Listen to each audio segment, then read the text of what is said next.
Sedaj pa prosim dr. Vito Deželak-Barič, da nam predstavi svoj referat z naslovom Prehrana v odporništvu na Slovenskem med drugo svetovno vojno.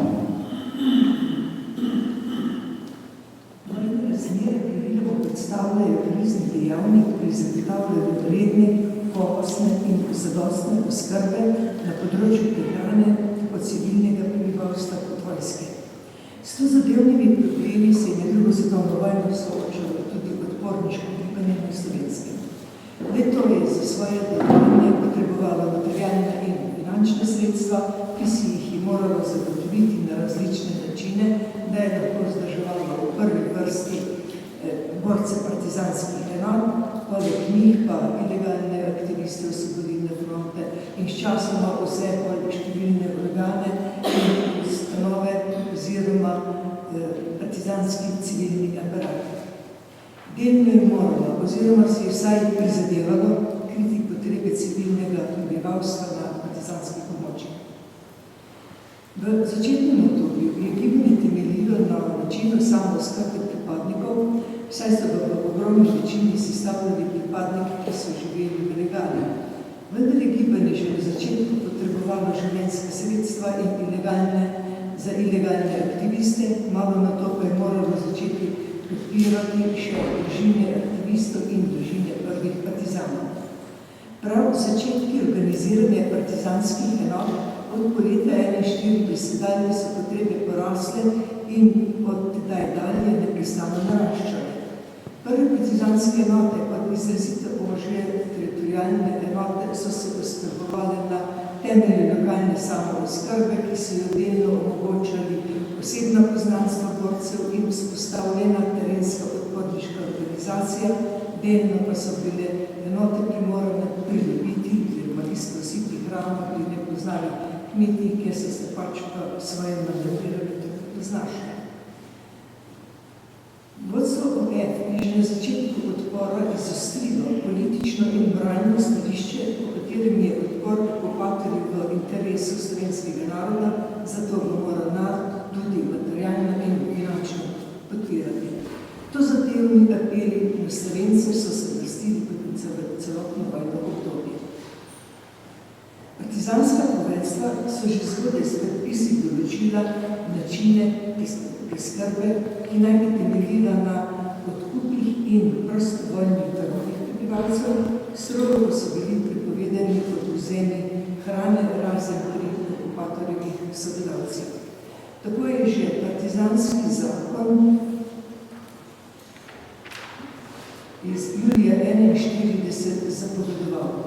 Partizan ne sme svojevoljno posegati v imovino delovnega ljudstva in če je potrebno, mora tudi za smrtno kazen kaznovati vse poizkuse razbojniških napadov ali tatvine strani neodgovornih elementov, ki bi se morebiti pojavili. Partizan mora biti najnesebičnejši zaščitnik mirovnega človeka. Vprašanje prehrane je dobilo širše razsežnosti številčno krepitvijo partizanske vojske. Spomladi 1942 je leta narasla na več tisoč borcev, čez 4000, večina teh je bila v Ljubljanski pokrajini, zato se je ravno tam tudi najprej odprl problem prehrane v večjem obsegu, medtem ko so v drugih pokrajinah partizanske enote številčno porasle nekoliko kasneje. Ker so večino ozemlje nadzorovale partizanske enote v Ljubljanski pokrajini, je moralo vodstvo odpora poskrbeti tudi za civilno prebivalstvo, ki je ostalo brez okupatorjeve preskrbe. Novi predpisi so tedaj dovoljevali zaplembo nujnih življenjskih potrebščin, po možnosti pri premožnejših kmetih, ki jih odzem ne bi eksistenčno ogrozil. V enem miru skrbe so postale zaplenjene okupatorjeve zaloge in živina družbe Jemonja na Kočevskem ter imovina pripadnikov okupatorske narodnosti ter dejanskih domnevnih sodelavcev okupatorjev. Partizanska poveljstva so morala zagotoviti čim bolj racionalno porabo hrane in preprečiti neodgovorno razsipništvo. Tako je štab te grupe odredil opozarjal, da so nekatere enote razsipno trošili zaloge hrane in strogo zapovedoval. Zagovarjamo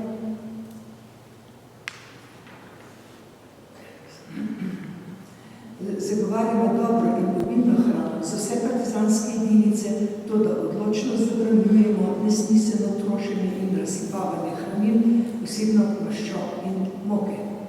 Hkrati je dal nekaj prehranjenih navodil, kakor naprimer. Kruha se sme peči s tolikšno količino moke, kot je bila prej potrebna za žgance, poleto in močnik, torej samo kot zamenjava teh jedil.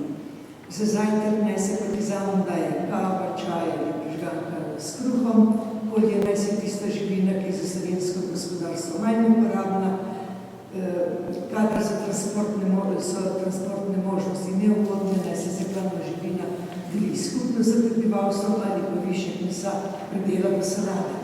Čim bolj naj se forsira uživanje mleka in povrtnin. Prvo obsežno partizansko ozemlje pa se je soočilo tudi s pojavom partizanske samovolje, kar je imelo za posledico, da se nekatere partizanske enote na terenu grobe zahtevale oskrbo. Tudi zaradi tega so se zaostrili odnosi z delom prebivalstva, ki je začelo odvračati od partizanskega gibanja. Škodljivi pojavi, ki so jih imenovali vojvodcem, so med drugim dobili izraz v ustanavljanju od borcev odvojenih štabov z lastnimi kuhinjami, med drugim. Tudi glavno poveljstvo slovenskih partizanskih ščit je v okviru nastopa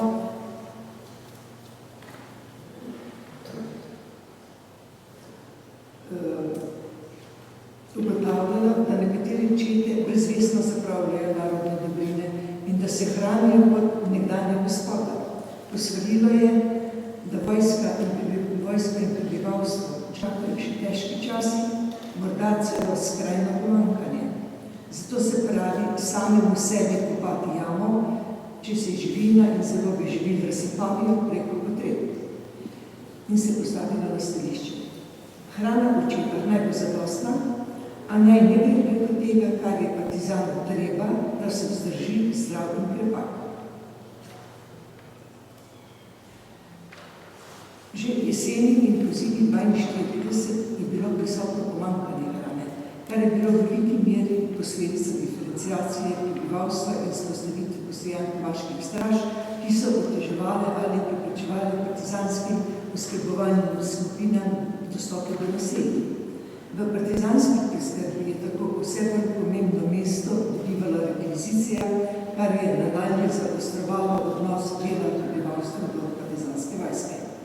Hrana je namreč za trajanje vojne in z njo povezanim pomanjkanjem postajala vedno večja dobrina, zato je seveda tudi razumljiva občutljivost ljudi za rekvizicije. Te so bile dodatno problematične takrat, ko so se izvajale na grob način. Zato je vojaško-politično vodstvo naročalo, da je pri rekvizicijah, pri premožnih kmetih, ki niso demokratisti, treba postopati sicer odločno, toda dostojno, s potrebno politično pojasnitvijo, rekvirirano hrano pa je treba plačati. Vendar praksa je pokazala, da zaradi kroničnega pomanjkanja denarja vaš čas vojne partizanske enote so v glavnem plačevali za priznanicami, obveznicami in boni in le v manjši meri za denarje. V letu 1943 so sistem preskrbe izpopolnili, ustanovili so ekonomski odsek glavnega štaba in pa gospodarske komisije pri odborih OE. Z usklajenim delovanjem vojaških intendantov in gospodarskih aktivistov na terenu so želeli doseči, da bodo kmetje dajali svoje poljske pridelke v taki meri na razpolago vojske, da jo bodo posebno zadostno poskrbeli, civilnemu prebivalstvu pa bi se na ta način omogočilo normalno redno preživljanje. Smisel seveda tega je, da predvsem dobiti kontrolo nad zalogami živil. Glavni štab je v letu 1943 določil tudi temeljne normative v prehrani partizanske vojske, s katerimi je skušal zagotoviti partizanskim borcem vsaj 3 obroke na dan. Obroki naj bi bili koliko toliko mogoče ekologični in raznoliki. Vendar so bili tudi ti predpisi bolj na potek, ki ni mogli opazovati, saj so bile v vsakdanjem življenju, večkrat neuresničljivi. Septembra 1943 je ekonomski odsek glavnega štaba določil tudi tabelo enodnevnega obroka za pripadnika partizanske vojske. Če samo glavne artikle prehrambene naštejem, je tu seveda na prvem mestu meso, bodi si sveže ali suho, dostakrat se pojavljajo suhe bobe, testenine, riž, grah, fižol, krompir, korenje, repa, seveda tudi prišljiv kis in pa maščobe. Dnevni obrok hrane za vojaka v vojni enoti naj bi vseboval 2800 do 3200 kalorij, kruh pa naj bi pekli iz enotne moke, se pravi 50% bi nekaj koruzne moke, ostalo pa pšenične rženja ali sena. Opaznejša okrepitev glede preskrbe s hrano je pomenila kapitulacija Italije, ko so tudi skladišča s hrano prišla v posest partizanov. To je imelo tolikšen pomen, da so na Kočevskem zboru nekako z olajšanjem ugotovili, da ob tem dejstvu izgine vsaka slaba volja, ki je le morda včasih spremljala naše ljudi, ko je bilo potrebno z malo pršimi posebej v naše gospodarstvo zagotoviti si vsakdanji krog. Med številnimi ukrepi, s katerimi je vodstvo Gibanja želelo zagotoviti koliko toliko red in stabilnost v preskrbi, je bilo maksimiranje cen, tu je primer nekega cenika, kasnejšega obdobja, cenike so prilagajali trenutnim razmeram. Z nastopom zime je konec leta 1943 ekonomski odsek ponovno opozarjal na neekonomično trošenje živil. Posebno je to veljalo pri klanju živine, ker naj bi trošili večje količine živil, kako so dovoljevale prehrambne tabele. Prekomerno trošenje in razmetavanje živil so proglasili za zločin. Zaradi manjkanja zelenjave v zimskih mesecih, zaradi česar je hrana vitaminsko osiromašena, so spodbujali uživanje čebule v večjih količinah, ker ta vsebuje dovolj vitaminov in naredi hrano okusnejšo. Vodstvo je v tem času nastopilo tudi proti kar razširjeni praksi, da so enote drugi plenile živila, kar je tudi že svojevrsten pokazatelj prehranske stiske.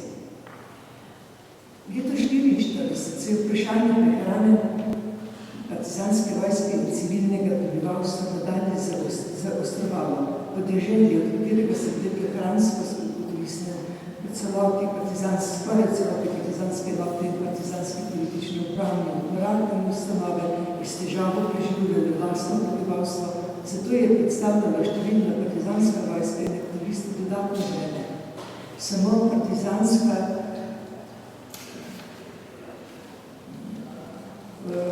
vojska na Slovenskem, ki je v letu 1944 štela tam 30-35 tisoč borcev, pa je po izračunu v letu 1944 mesečno potrebovala čez 1100 ton živil, v tem je bilo 175 ton moke, 571 ton krompirja, 120 ton fižola in šprenja, 260 ton mesa, 770 glav živine in tako dalje. Razne baze in organe pa so potrebovali še dodatnih 100 ton živin. Že sredi avgusta 1944 so v predsedstvu SNOS ugotavljali, da je bilo potrošeno že večji del ječmena in pšenici zadnje žetve in so edino rešitev videli v nujni zavezniški pomoči. Skrb vzbujajoče je padel ostale živine, ponekje tudi za 2 tretjine v primerjavi z predvojnim stanjem, kar je grozeče napovedovalo obvladovala prehransko stisko tudi za naprej. Pri tem pa je gospodarski odsek še odkrito priznal, da meso konsumira izključno vojska, za katero je to glavni prehranski artikel, medtem ko je bilo civilno prebivalstvo že celo leto, tako prizdesa in večji del pripuščeno samo po sebi. Pri civilnem prebivalstvu se je občasno pojavljalo pomanjkanje hrane že v skrb vzgojujoči razsežnosti, primer Notranjski, Kočevski, tudi nekaterimi območjem je že grozila lakota. Pereče prehranne razmere so vsaj delno obložila dva nova prehranska vira. Prvega je predstavljala zavezniška pomoč, ki pa je bila posebej izdatna glede na obseg potreb in je postala izdatna še tik pred koncem vojne. Zavezniške pošiljke so poleg najosnovnejših živil, moke, žita, riža, margarine in drugih maščob, konzerviranega mesa, konzerviranega mleka, graha, posušenega krompirja in čebule, sladkorja in soli, vsebovali še kavo, čaj, suho, zelenjavo, čokoladne tablice, sir, jajca, graho, limone, tobak, cigarete in tako dalje. Ker je bila zavezniška hrana za slovenske razmere delno neobičajno predelana, konzervirana, so za partizanske kuharje pripravili posebna navodila, kako ta jedila napraviti. Drug pomemben vir je predstavljala nabava hrane na sosednjih območjih. To je bila zlasti za 9. korpus oziroma primorsko pomembna prehranska baza, sosedna Furlanija. Tam so primorski intendanti in aktivisti ob sodelovanju z italijansko rezistenco, ker gre posebej pomeniti skupino Montes, znano po izvajanju vrstnih akcij na skladišču pšenice, koruze in tako dalje, nabavili ogromne količine žita, moke, živine in tako dalje. Celodnevni obrok mladih 44 je padel na 2800 kalorij, uveden je bil tudi obvezen brezmesni dan v tednu. Na pripombe štaba nekaterih enot čista prehranjevalna tabela določa premajhno količino hrane, je ekonomski tabela odgovoril, da je partizanska vojska odvisna le od lastnega narodnega gospodarstva. Hudo je primanjkovalo maščob, med drugim tudi zaradi tega, ker kmetje niso hoteli dobiti prašičev, ker so vedeli, da jim bo doma ostal samo eden, ostalo bo pobrala vojska. Zaradi pomanjkanja moke so svetovali, naj se pri peki kruha doda moki še 30% krompirja. Primanjkovalo je sodi. Na zaostrovanje prehrannih razmer kažejo vse bolj pogoste pritožbe, da se partizanske enote oziroma intendanti vršijo prisilne odkupe plemenske živine in celo prej jih silni. Nezadostna in nekakovostna hrana je imela posledice za bojno sposobnost borcev in zdravje, tako vojske kot civilnega prebivalstva. Pojavljali so se aritminoze, predvsem pa je skopa in neredna prehrana od dolgotrajnih fizičnih naporov dodatno izčrpavala borce in zmanjševala njihovo bojno sposobnost. Omenimo naj samo pohod 14. divizije na Štajerskem. Posebna skrb pa je veljala vendarle partizanska bolnišnica, čeprav so tudi te delile usodo vojnih razmer, zlasti manjše in zasebne. Osrednje partizanske bolnišnice v Rogu so dobile celo tabelo dnevnih obrokov, v kateri so se bolnišnični oddelki morali držati in imeli so zagotovljeno v skladišču hrano, vsaj za nekaj tednov naprej. Tabela je razlikovala med ranjenci in rekonvalescenti po prehodu iz statusa ranjenca v status rekonvalescenta in s tem do pravice večjega obroka, ki bi naj bil težak 4000 kalorij, je v vsakem primeru odločil zdravnik. Uprava pa je zdravniku priporočala, naj za višjenim obrokom rekonvalescentom ne bodo preveč dodati. Pripravila je nekakšen generalni jedilni list z različnimi kombinacijami jedi za posamezne obroke. Rečeno pa je bilo, da se jedilni list ne bi smatra kot predpis, marveč kot podpora kuharjevi fantaziji, ki pa je bila seveda odvisna od zadok.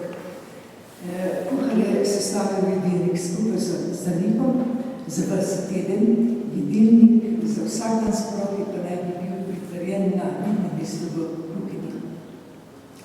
Ti tedenski jedilni listi so najbolje ohranjeni za bolnišnico Jelentrovi na Evropi.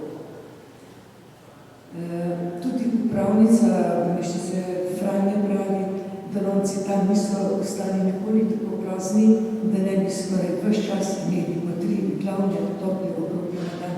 Le v zimskih mesecih je bila hrana preveč enolična, največkrat primorskimi neštorami. Iz bolnice Franje je ohranjen tudi popis iz maja 1945, popis zalog. Žal se slabo vidi. Vidi se, da so bile te zaloge sorazmerno kar bogate in pestre. Mogoče samo opozorili, da so bili kar 600 kg sladkorja, kar je bilo takrat na razmere precej, pa 450 kg so bili dosti maščob in tako naprej. Če skušamo odgovoriti na vprašanje, kako uspešno je odporniško gibanje reševalo oskrbovanje s hrano, predvsem partizanske borce, se v veliki meri mogoče strinjati z ugotovitvami raziskovalcev partizanskega gospodarstva in oskrbe Miroslava Stepančiča, ki med drugim pravi, da je bilo v življenju vsakega partizana kar precej mršavih kosil in večerji, včasih partizan tudi teden dni ni jedel kruha, za zajtrk je največkrat dobil omletno prežganko ali pa nezaslejeno kavo ali čaj. Bili so dnevi ofenziv, bojev in napornih pohodov, ko je bil partizan na voljo le en obrok dnevno.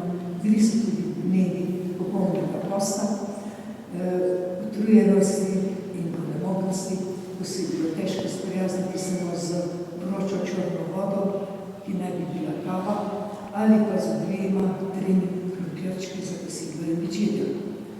Vendar lahko te partizan še nekako potrpežljivo prenaša, težje pa se je sprijaznil za neslana hrana, neslan krompir in kruh. Če si je dobil, sta bila še ta dobra. Neslani žganci so se že bolj upirali. Neslana je ohvali obala, pa res nista bila, kdo ve kaj okusno. Del odgovora o nezadostni skrbi pa verjetno najdemo tudi v izpovedi, ki je zapisal Anton Novak takoj po koncu vojne, v kateri pravi, partizan je bil neverjetno lačen in vedno lačen, pa če še toliko jedel. Vseeno je, kaj ješ, samo da ješ in po možnosti